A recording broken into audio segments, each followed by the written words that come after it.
শহীদ ওসমান হাদির কবর জিয়ারতের মধ্য দিয়ে বিএনপির ভারপ্রাপ্ত চেয়ারম্যান তারেক রহমান রাজনৈতিক প্রজ্ঞার পরিচয় দিয়েছেন বলে মন্তব্য করেন দলটির মহাসচিব মির্জা ফখরুল ইসলাম আলমগীর। তারেক রহমানের সাথে ওসমান হাদির কবর জিয়ারত করতে গিয়ে সাংবাদিকদের তিনি বলেন, চক্রান্ত থাকলেও নির্বাচন ঘিরে জনগণের শঙ্কা দূর হয়েছে।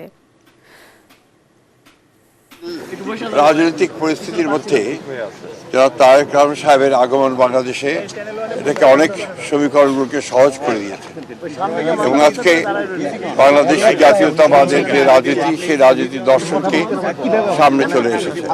তো আমরা বিশ্বাস করি যে এই দর্শনই এই রাজনীতি বাংলাদেশের জনগণের মুক্তি অনেকটা দূরীভূত হয়েছে। তবে চক্রান্ত ষড়যন্ত্র সেটা আগে ভাগে কিছু বলা যায় না, তবে এখন মানুষের মধ্যে সেই সংখ্যাটা দূর হয়ে গেছে।